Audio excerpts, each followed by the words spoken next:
In the journey of transformation and transition, the emphasis is on the profound truth that all change must begin from within. This exploration focuses on moving from a state of fear, isolation, and separation to one of peace and love. It highlights the importance of self-love, connecting with a higher source of energy, and creating inner harmony that eventually radiates outwards, bringing positive change to the external world. True change is not driven by external factors, but originates from within oneself. It is about shifting from fear and isolation to peace, love, and self-acceptance. By embracing self-love, connecting with higher energy, and fostering inner harmony, we can influence the world around us positively. This process involves letting go of negative beliefs and habits, replacing them with positive and supportive ones, ultimately leading to a more harmonious existence both internally and externally. You haven't heard a word yet. Tonight, I want to talk about change and transition. And of course, change, that's what we want everybody else to do, isn't it? You know, we don't want to do it, but we want everybody else to change so that our life will be different.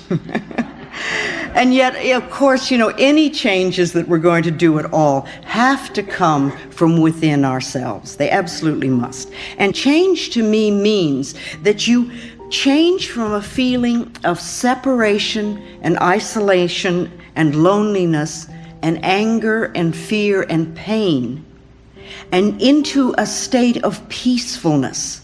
Wonderful peacefulness where you can relax and really enjoy life as it comes to you, knowing that everything will be all right. You know, I run into that premise that life is wonderful and that everything is perfect in my world, and I move into my greater good always. And that way it doesn't really matter to me which direction my life takes, because I know it's going to be wonderful, so I can enjoy all sorts of things. You know, Gerald Jampolsky says that love is letting go of fear, and there is either fear or there's love.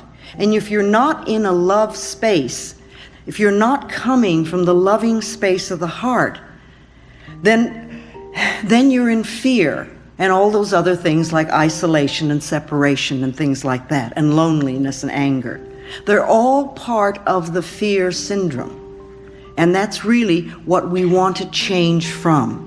We want to move from fear into love, and to make that as more or less a permanent state for us.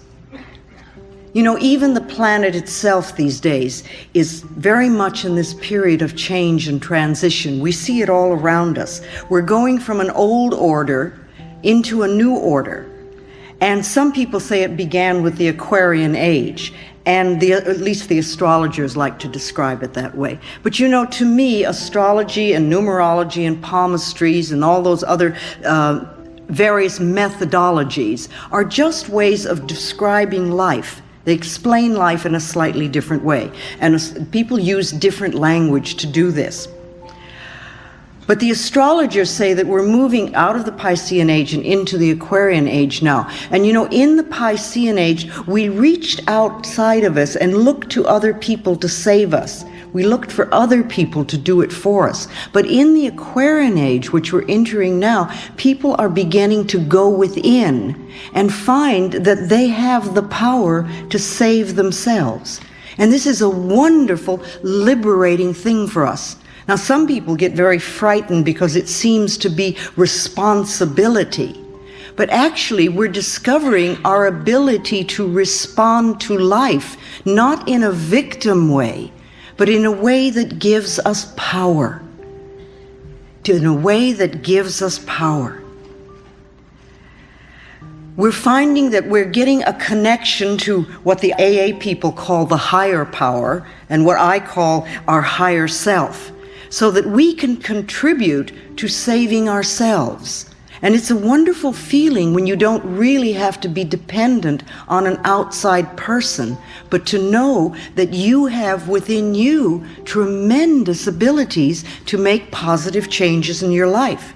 You see, if we're victims, then we feel isolated, we feel in pain and fear, and we're always looking for someone else to do it for us. But now we're taking, as I said, responsibility for our own lives, and we're beginning to understand how we can contribute to the experiences that we have and how we can change those experiences if we don't really care for them. And of course, from the moment you decide to make a change until you get your demonstration, as we call it, or when you get what you want, we have this transitional period. And that's when we're moving between the old order and the new order. It's a time of releasing old beliefs and old habits, and of learning and practicing and then living the things that we're working on. The new beliefs or the new feelings or the new methods or the new behaviors. And while you're getting those in place so that they are a natural part of your life, you're going to have a lot of vacillating in that period between the old and the new. And you go back and forth between what was and what you would like to be or what you would like to have. And if you decide that you're going to release an old belief and that you're going to create a new one, during that transitional period, you're going to go back and forth. And this is a time when we often get very angry at ourselves because it's like, well, I know all about the new, why aren't I doing it? I must not be good enough, or I must be a bad person. But that's silly, because anything that we're learning takes time. And you go back and forth until you're really strong in the new belief, until you've gone to the complete shift. You may begin to do an affirmation for something, and you're doing well, and then something happens, and you say, oh, I can't do that, and you go back to your old worry habit again. Well, that's just a period of vacillating. It doesn't mean that you haven't learned anything, and it doesn't mean that you're back where you started. It's just part of that back and forth thing. You're not settled in your new habit yet. And that takes a little time and a little practice and a little patience. And you want to be patient with yourself. Be patient with yourself. You want to build yourself up instead of beating yourself up. There's a tremendously different image if you just think of it. Do your thoughts build you up, or do they beat you up? When you beat yourself up, that's not being very loving to yourself. Sometimes we don't need to make outward changes so much as to go within and just sort of take what we already do and alter it just a little bit. Somebody was saying to me tonight that they were thinking about a new apartment and they were worrying that there wouldn't be enough money. And I said, well, why don't you start affirming there will be lots of money? And it's just like a tiny little thing, and you almost change 2 words. But it's a small way of changing the way you look at a particular situation. Somebody was asking me, saying that they were in a lot of pain. And, they kept using the word pain so much. And they said, is there another word that I could use? And I thought of the time that I smashed my finger with a window. And I realized that if I really gave into it, I was going to go through a very difficult period. So the minute it happened, I started to do some mental work right away. But then I remembered I was referring to my finger as having a lot of sensation. And it did. It had a lot of sensation. And by insisting upon viewing it in that particular way, to me, I think helped it heal much quicker and helped me handle what could have been an incredibly painful thing. Because I knew that if I could alter my mind, it would be better. If we can just alter the way we think just a little bit. So those of us who want to change, we're moving from an old order to a new order. And lots of things are happening on this planet. I don't think things on the planet are so very different than they used to be, but we seem to be more aware of things. I see things in the paper all the time, and I think, oh my goodness, are we really doing that? And then as I continue to read, it seems like we've been doing it for a long time, but it's coming to the surface. We seem to see more negativity. But if you want to clean your own mental house, if you decide to work on yourself and you're going to go inside, you have to look and see what is there.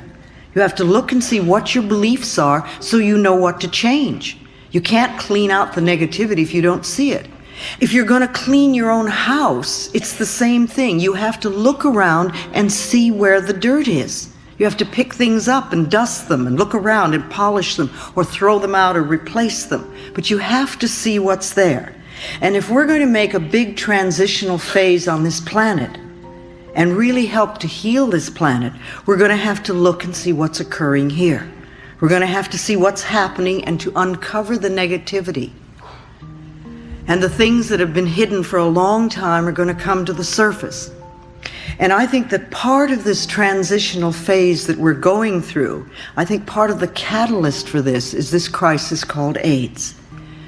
You know, I really want to help create a world where it's safe for us to love each other. That's all, just to love each other. A world where we can be loved and accepted exactly as we are. That's what you wanted when you were a little child. When you were little, you wanted to be loved just as you were, even if you were too skinny or too heavy, or if you weren't smart enough, or you weren't like the person across the street, or maybe you were scared, but you still wanted to be loved. And it's the same thing we're all looking for now, only we're not going to get this love and acceptance from other people unless we can give it to ourselves. When we feel good enough to be loved, then others will love and accept us too. It's really that simple. I think that we come to this planet to learn and to practice unconditional love. And it's not always an easy thing to do, but I think that's what we've come here for. To have unconditional love, first of all, for ourselves, no matter what they said or what they did to us in the past. And also to give that same unconditional love to other people, to just allow them to be who they are, and to get rid of this them and us, because it's not them and us, it's all us. And we need to know that. And if we're going to heal this planet, we have to know it's all us. And there are no groups that are expendable, and there are no groups that are less than. There may be many people who are in so much pain that they're being harmful to other people. But you know, if we can understand that acts of violence come from a person who was a traumatized child. Now, this is not to condone people who do violent things, but to understand that if we want to change them, if you want people to become loving and peaceful, then you have to teach them to come from a loving space of the heart. And you're not going to teach them that if you don't know how to do it yourself. You don't create wars and kill people. You don't beat people. You don't throw people into prisons or torture them or do things like that. You teach them to forgive and to love themselves so they'll never do those violent things again. Because you realize that people who love themselves cannot hurt themselves and they cannot hurt another person. And to me, that's the answer to world peace and harmony and all sorts of wonderful things. So to help as many people as possible learn to love who they are, it's very simple. That's my work in this world, is to help people love themselves, to love ourselves so that we can get to this new order of what I see as unconditional love and peace and plenty for everyone. And I know that it's possible if we can just get the nonsense out of the way. I believe that when we leave the planet, the only thing we take with us is our capacity to love. We take our capacity to love with us, and that's all. We don't take our relationships, we don't take our automobiles or our bank accounts or our jobs. We take our capacity to love. And we have many, many opportunities to open our hearts on a much deeper level than we have. To me, love is the answer. I really believe that love is the answer. It's powerful, it helps us, it helps other people. How do you give love to the world? What are you doing to create your own inner harmony? What do you do on a daily basis to make yourself feel good inside? Or do you just sit and bitch about what you don't have? Well, it's one way of handling it, but it doesn't change the situation. You're not going to do it by being mad at yourself or being mad at other people. And you're not going to do it by blaming people. And you're not going to do it by being a victim. So what is it you do? How do you express unconditional love in your life? Even a little bit. Is there a small area of your life where you're willing to give unconditional love? How are you experiencing peace within you and around you? And if you're not doing it now, are you willing to begin? Are you willing to start creating inner harmony and peace? Another question to ask yourself is, do you really want to change? Do you want to change? Or do you want to just sit there and complain about what you don't have? Or do you want to be a person who really has and creates a much more wonderful life than you have now? And if you're willing to change, you can. If you're willing to do the work involved, which means changing the way you're thinking, then you can change your life for the better. People come up to me a lot and say, "Oh, Louise, you've changed my life." Well, I don't change anybody's life.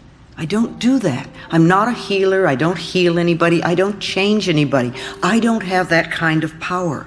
Only you can change yourself. And only you can clean out the pain within you. I can't do that for you. I can stand up here all evening and say wonderful things and give lots of good advice, but you're the only thinker in your mind. And you're going to make the decision of what you want to do with the information that you're being given. I have no power over you. You have the power, and you need to know that. We think so often that we are helpless, but we're not helpless because we have our minds.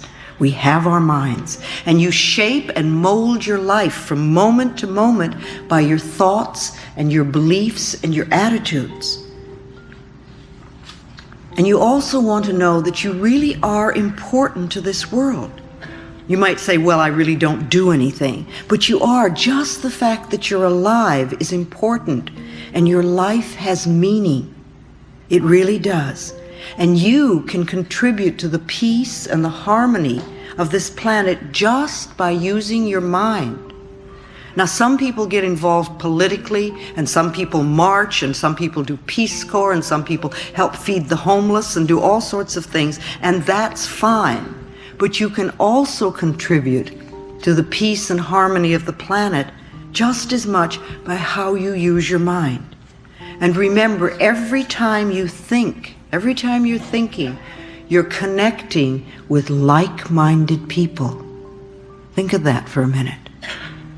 I heard a quote not long ago that I really like. Robert Schuller, who's with the UN, said that the human species needs to know that we deserve to have peace. We have to accept it mentally.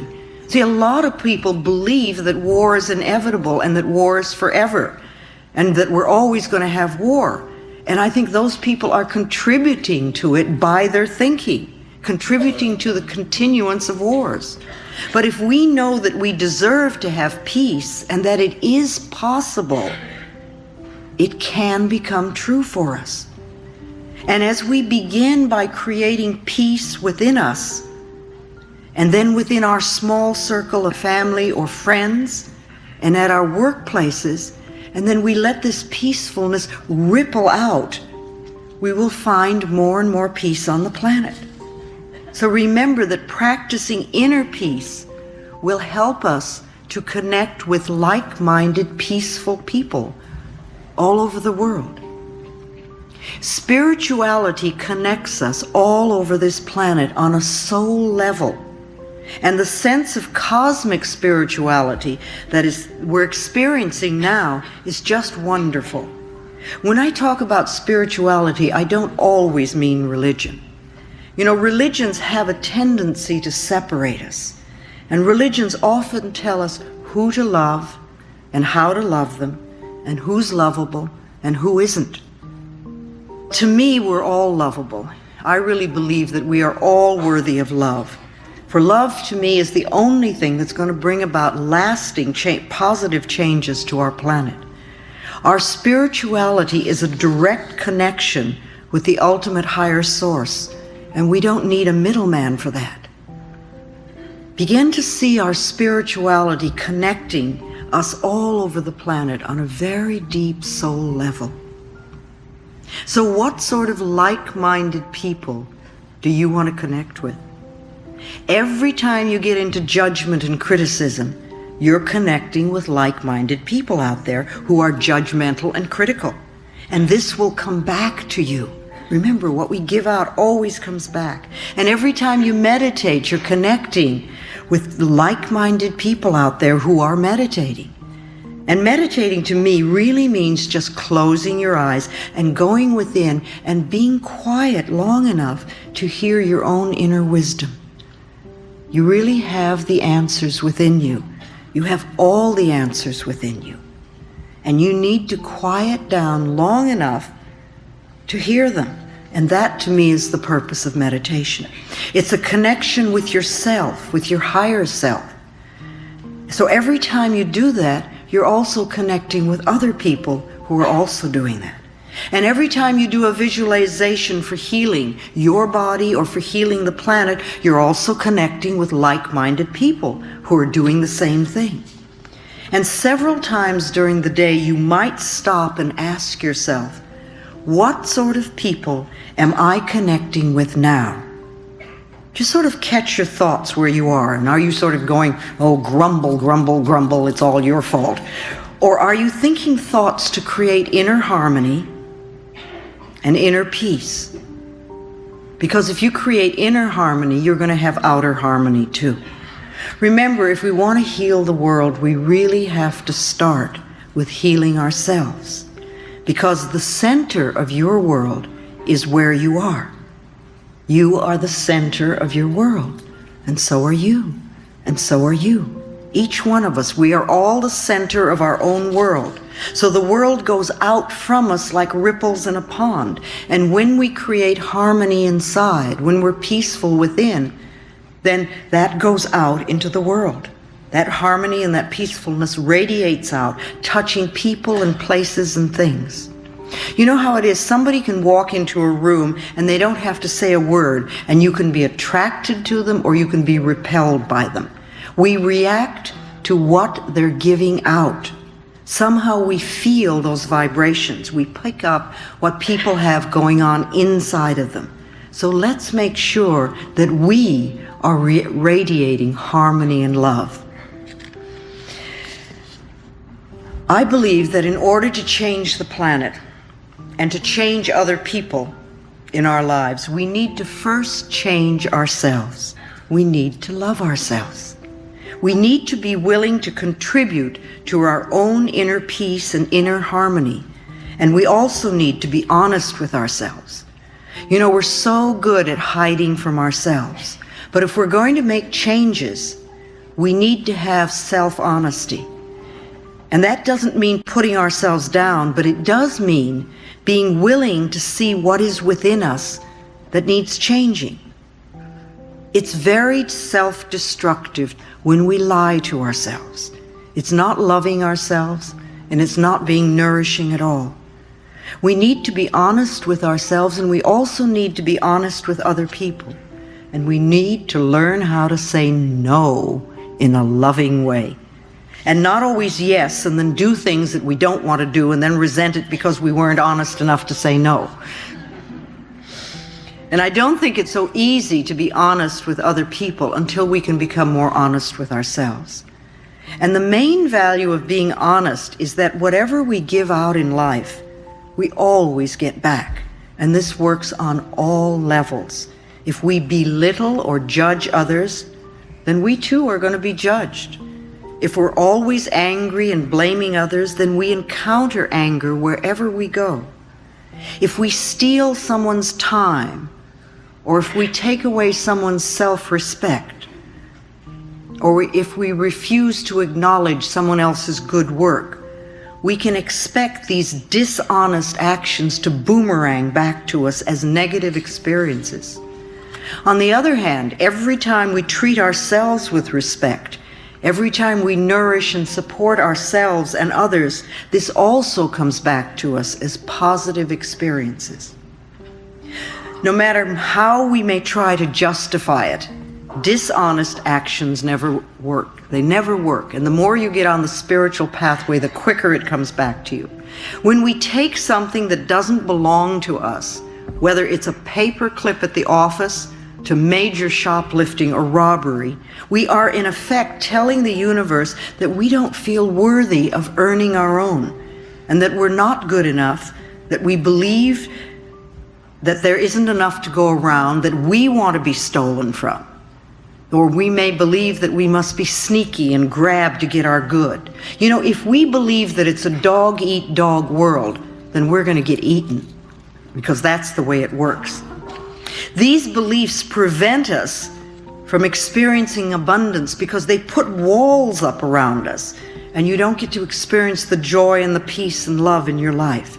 If we take from life, life will take from us. It's that simple. And these negative attitudes, they're not the truth of your being. You are a divine, magnificent expression of life, and you deserve the very best. You have to know and accept this.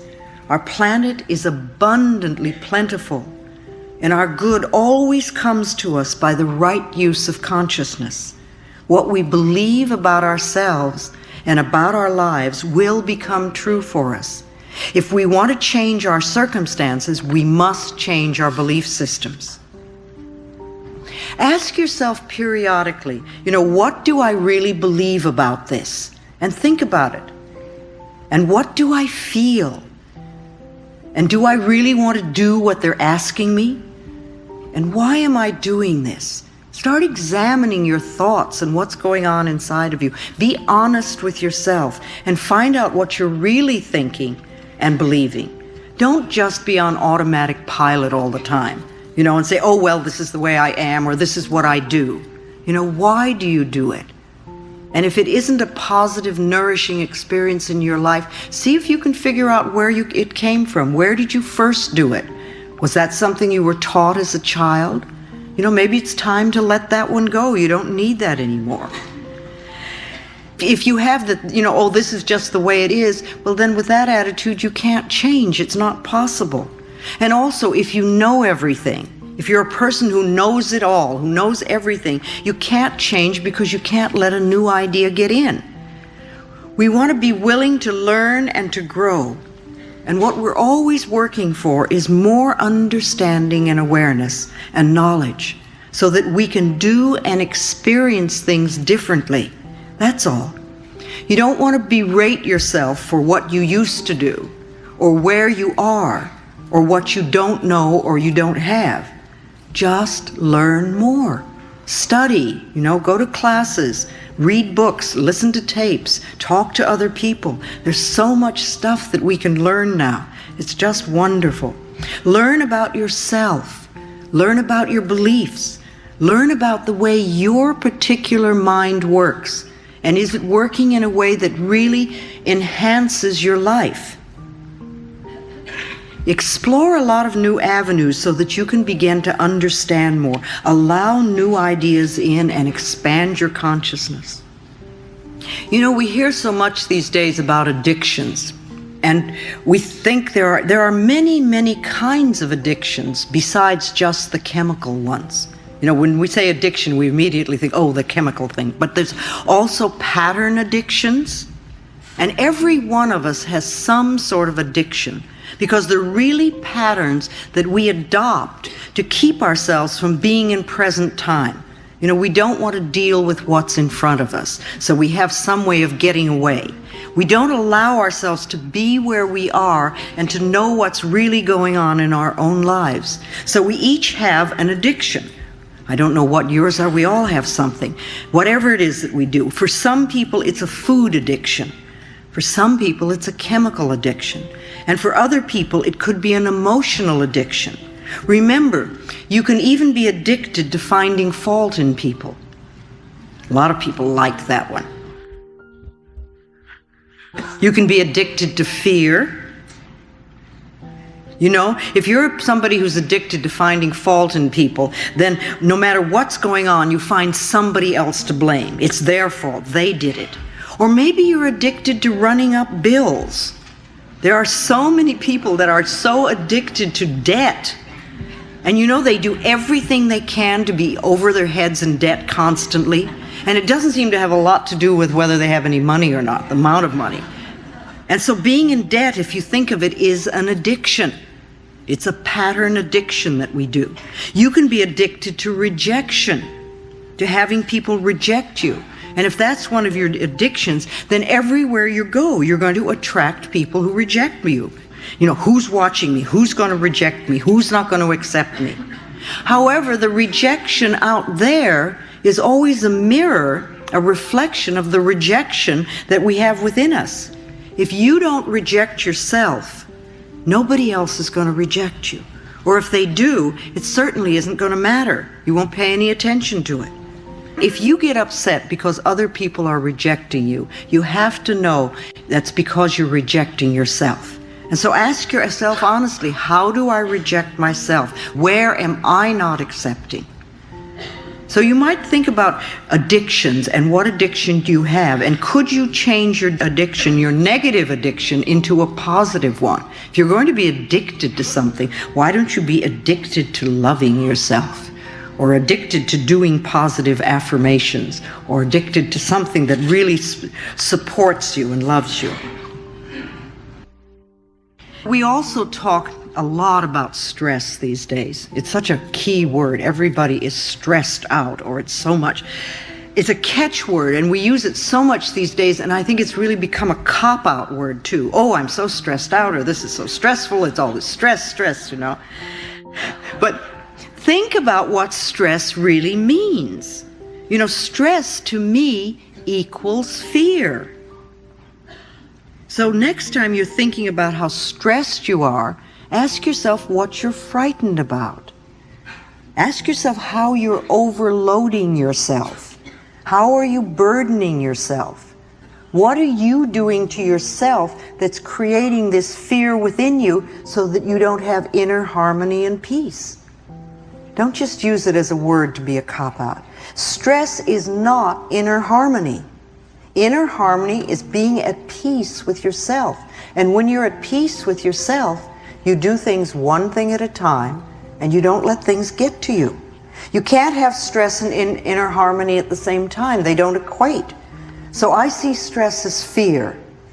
And ask yourself then, if you're feeling stressed, how can I release this fear? How can I be at peace with myself? What can I do?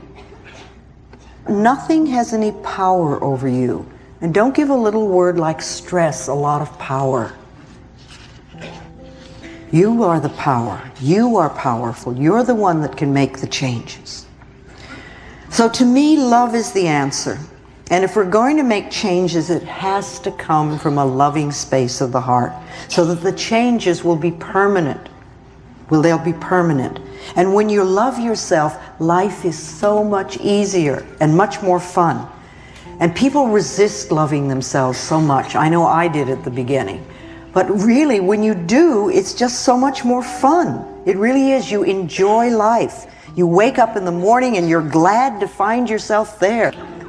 Start connecting with yourself. Support yourself. Really do wonderful things for yourself. And then you can easily and effortlessly give to the world. It won't be a struggle at all.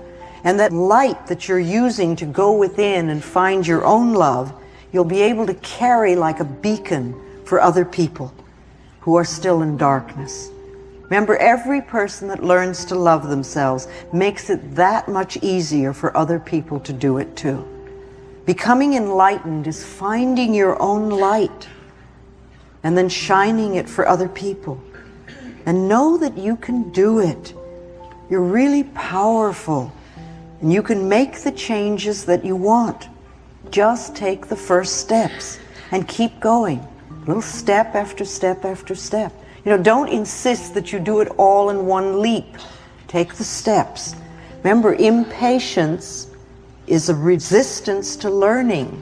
That's all it is. It's like you want the answer without learning the lesson or doing the steps. So, ask yourself, what is it I need to do next? And even if you don't know the answer, the very fact that you're asking it, the universe will hear and will present it in front of you. They'll say, this is what you do next. And then maybe you say, oh no, but I don't want to do that. As I said before, I want to create a world where it's safe for people to love each other, where we can all do that. I don't want dependency. I don't want people to be dependent on me. That's not what I'm looking for at all. I don't want to be a guru or a healer. I'm just a simple lady with a simple message of love yourself and get your act together. I want you all to be healthy and prosperous and loving and peaceful and filled with joy, because that's going to make a better world for me to live in.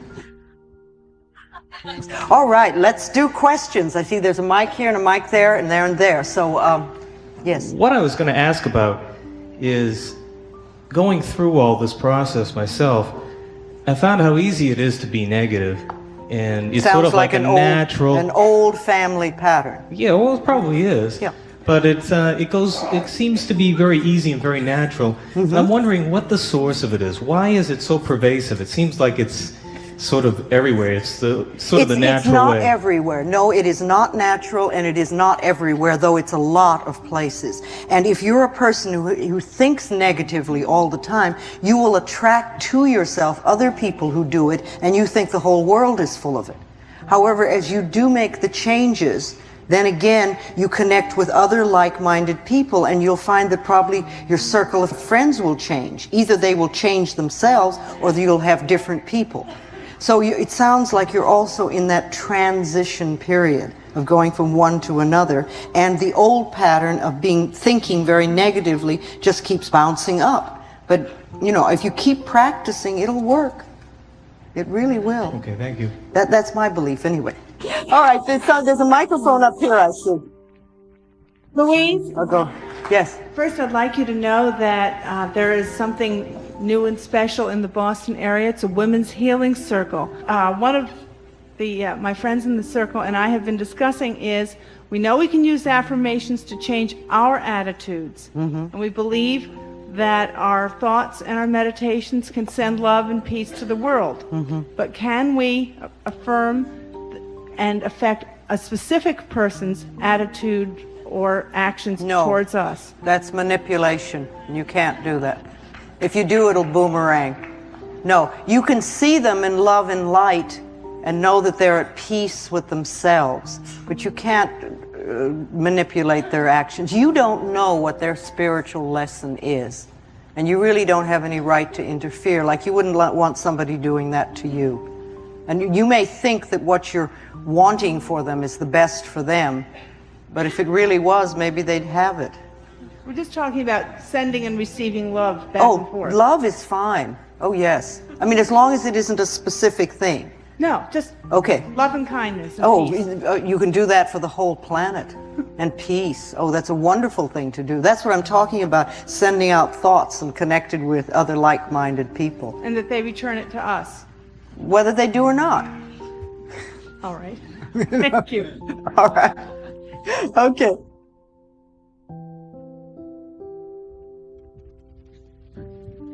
How do you deal with people in, say, a work environment that are constantly negative, and you're being positive, but that negativity is around you? Well, one, it's interesting that you're in a work environment where everybody's negative and you're positive. I'm wondering why that is. Why don't you start knowing for yourself that you always work in an area that is peaceful and joyful, where people really appreciate you and appreciate life. And don't say that so-and-so has to be that way, but start knowing for yourself that this is where you work. These are the kind of people that you are surrounded with. Because by doing that, you can either help them change some of their stuff because they'll be responding differently, or you may find yourself in another place where people are like that. And when you think of them, don't think about how negative they are. Everybody has every quality in them. and respond to the joyfulness or the peacefulness or the respect or whatever that's in them. And start knowing that they have those qualities and they can come to the surface. Even though they're constantly saying negative things. Well, I wouldn't pay attention to that because we want to get your consciousness to change. But if your own consciousness changes, there are enough people around that are negative. How do you get... When your after you consciousness change- really changes, they won't do it. Or you won't be there. So they're still reflecting something within you. What do I need to work on myself? What is the main thing that you complain about them? But if they're also negative to other people, not to me per se, but negative, always negative to other people. Okay. Why In are the you there? particular Why are you organization. there? I like it there. Oh, you like it?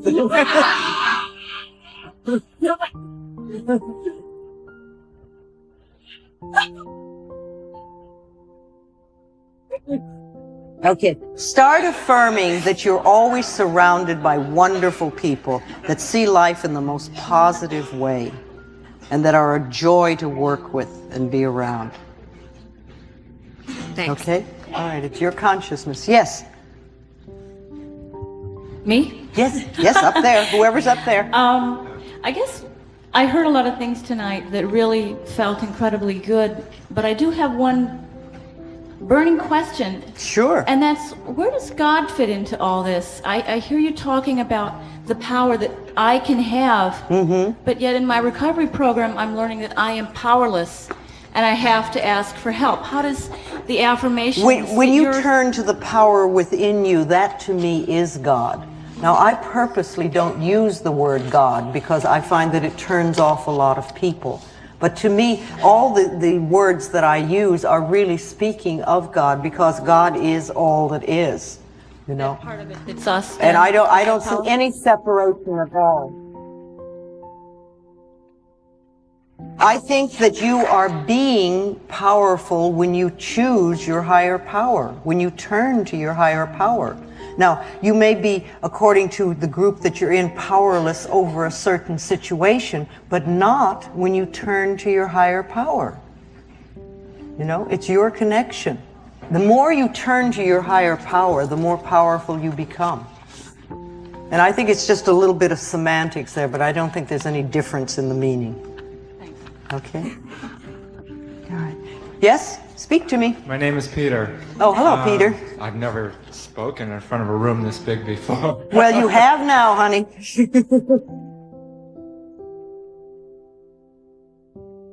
You are doing it. I guess my question is really simple, and it's how. I live in a big city by myself. I don't have that many close friends. And living alone, I guess, what can I do to bring this stuff into myself when I am by myself? Okay, I'm not you know, it's interesting because I can't tell you how many couples will say, oh, if I were only by myself, it would be so easy to do this. It works both ways. If only I had a companion. If only you had a companion. Well, what are you doing to create one? Do you just wish? Yeah. Well, that's what a lot of people do. What do you believe about yourself? Do you believe you're lovable? I'd like to. Well, what's stopping you? There's someone down here eager. As long as you're there, why don't you state your requirements? You may not get out of this room. I'll tell you one of the things I'm doing. I'm here tonight. Yes, that's wonderful. Okay, good. Thank you. Okay. I'm not making fun of you because many of us are in the same place. You know, it's one of the reasons that I think the support groups are so wonderful.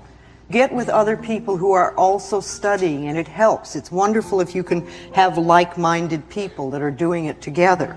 And if you can get a friend who's doing it also, that's just wonderful. But first of all, observe your thoughts, notice what you're thinking, and if, like this gentleman here, he says, I see negative thoughts all the time, well, that's not a bad thing. It means you're noticing them. You're seeing what can be changed. Start noticing what you're thinking, and maybe write down some of your thoughts every so often and say, are these beliefs going to create the things I want in life? And if not, what could I do? What could I start thinking? There are lots of books and tapes out. Not only mine, but many people have wonderful books and tapes out that you can get ideas, and you just begin where you are. And also you say, I'm willing to change. You know, and the thing I love is this, I'm open and receptive to wonderful, good experiences coming into my life. It's this, you know, you don't say, oh, I'm looking for a new lover. Or I'm open and receptive to, and then state what you want. Start letting the word go out mentally. But I think it's wonderful. You're here and you're ready for the next step. You'll do it. Okay, all right, the lady here. Your turn. I'm doing this one. I was wondering, when you're in the healing process and you're making a lot of changes, how do you express anger without feeling guilty? Okay, she says when you're in the healing process and you're experiencing a lot of changes, how do you express anger as positively as you can? No, the thing is that a lot of people get on the spiritual pathway and they think, oh, I must not be angry, I must only forgive, you know? And that's wonderful when you get to that point. But in the transition period, there's a lot of rage inside, and it's good if you let it out.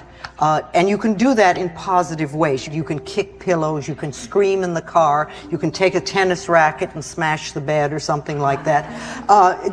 But let yourself have a physical expression. If you can be with a therapist who's good at working at releasing anger, that's wonderful.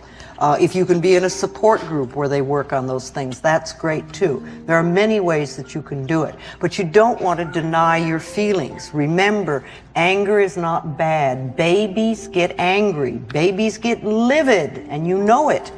But they express it immediately, and then it's gone. It's all gone. We swallow it and smile. And smile, and we do that over and over again, and it lodges in our bodies and it becomes resentment, and that's when we get into trouble. So if you're in the process of making changes and you're having feelings come up, whatever they are, flow with them. And if they're too intense for you to handle, get yourself to a therapist or a support group so you can do it in a safe setting. But don't deny your feelings ever, and don't try to be, to not have them, because you are having them. That's why they were given to you, to get you through situations. Okay, thank you very much. Okay, there. Yes. I'm a nurse, and I deal with a lot of people that are suffering and in pain and dying. Yes, yes. And I find that it's hard for me to separate when I go home. I take that home with me. But I'm finding that I can't separate sometimes, especially in dealing with AIDS patients. I find that the grief is so overwhelming sometimes. Yes. And I'm wondering so if what you do you do then? What do you do when it's so overwhelming? Well, I don't know yet. I'm working. Do you on let it. yourself have hysterics? No. Well, I think you'd better. You can't hold that stuff. The AIDS is bringing up so many issues for people that they don't know how to deal with. And when we see a lot of suffering, it really hurts. And you can't just pretend it doesn't exist. You have to give your feelings an outlet. And if you're really feeling a lot of intense feelings, let yourself have them. Let yourself cry. Let yourself do something. Let yourself look in the mirror and scream it isn't fair, or whatever you're feeling inside. Let it out, because you're only going to create problems for your own body. One of the things with AIDS is that the grieving process takes a full year to begin to get over when someone dies. You have to go through all the seasons, and after that you begin to let go. But what happens if somebody's dying every 6 months, or every 3 months, or every month, or every week? How do you handle the grieving process? Because you don't really get to get into it, and you never get out of it. And many people are dealing with these issues, and it's almost like being a war. People just don't know how to handle it. And those people that are working with AIDS are dealing, I keep thinking of it, it's like sailing on uncharted waters with no map and doing the best you can. And there's a lot of intense feelings that are there. And you have to take care of yourself the best you can. And I know it's not easy. Yes? I've been recovering from an illness for about a year in surgery, and using your positive affirmations, and really have had a very, very positive year. Good. But medically, you have to have lab work done about every 3 months, and it keeps coming back saying contrary to what I am saying, my positive affirmations, and I really get confused with what to do with that. Well, are you working with your doctor? Yes. Yes. All right. But I'm working, he's doing the medical stuff. Yes, and you're doing the other stuff. I'm doing the healing stuff. All right. Well, is he doing something positive for you too? He's a real positive person, and he's very positive about feeling that I'm going to have full recovery. The lab work just isn't cooperating. Well, don't give too much importance to lab work. You know, a lot of people are doing that, especially people with T cells. They go up and down, and the numbers decide whether you're going to be happy or not. You know, how do you feel? I've had an excellent year. All right, you've had an wonderful. excellent year. Yes. All right, and you're working well with your doctor, and you're working on yourself, and that's their game. You know, let them, I wouldn't even look at them. You know, let your doctor have them. He needs that information. Let him have them. And you just keep knowing for yourself. You do everything you can for your own health and to improve the quality of your life. And don't let those numbers tell you that you're sick if you're feeling well. Go on what you're feeling. Thank you. Okay, dear? Yes. Yeah, I have a body question. Sure. I need your advice, or what techniques can you tell me about that would help me to accept part of my body that I cannot change. It's a birth defect. It's specifically, it's my two legs are different sizes, and one leg is considerably, well, I feel that it's considerably larger and than the other one, and I have a difficult time accepting this. It's not an everyday disease or whatever, so there are no affirmations.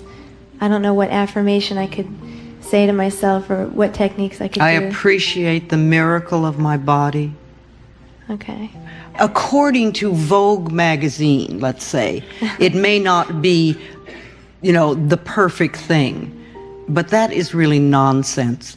You know, no baby has ever measured its hips to find its self-worth.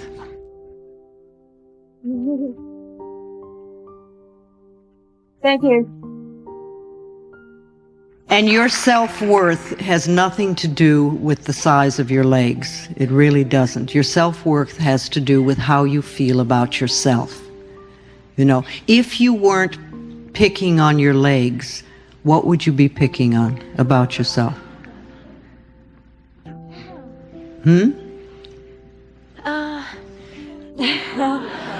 Well, I'm too busy picking on my leg. I can't think of something. Well, you know, it's sort of a limited way of thinking, and it's a waste of time because you really have a lot to do in this world. Okay. You know, I don't know why this particular condition is part of you. It is, and that's just what it is. And you can make a big deal out of it, or you can get on with your life and just enjoy and love who you are. And, you know, that to me, remember, your self-worth has nothing to do with that. And it has nothing to do with your lovability. You are lovable. Thank you very much. All right, sweetie. Yes. You've said, among other people, that we choose our parents. You also said there are some people who have AIDS whose parents reject them. Did they choose those parents? Oh, I think so. Not only do I think that they chose the parents, but I think the parents chose them. I think it works both ways. You know, it's part of the lessons that we've come here to learn. And sometimes we need to have a lesson of opening a heart that is very closed, you know, and we give ourselves like a little obstacle or something. But I think everything is in perfect order. I think the parents that you have are absolutely perfect for you. That's why you're here. You know, if you had really made a mistake by choosing those parents, you would have gotten out very, very early. But if you're here now, they were the perfect ones, and the stuff you need to work out with them is the stuff you need to work out with them. That's part of what it is this time around. Yes. I may need to have some work to do with this. Yes. No, you don't have to believe everything I say. And if you're sort of new to these ideas, it really pushes a button when you say, you chose your parents. I mean, I know the first time I heard that, I went, well, you've got to be kidding. Thank you for saying that. Yes. But the more that you really start examining it, the more it makes sense to me. It really does. So whatever I'm saying tonight, if you walk out of here with one sentence that can help you improve the quality of your life, that's wonderful. You don't have to get it all. Just get what you can and work with it. I support your growth and I love you all. Bless you. The essence of transformation lies within ourselves. To shift from fear, isolation, and separation to a state of peace, love, and self-acceptance, it is crucial to start from within. Embracing self-love, connecting with higher energies, and fostering inner harmony are fundamental steps that radiate outward, inspiring positive change in the world around us. By letting go of negative beliefs and habits and replacing them with supportive, positive ones, we can create a ripple effect of harmony and positivity. True change begins internally, paving the way for a more peaceful and loving existence, both within ourselves and in the larger world.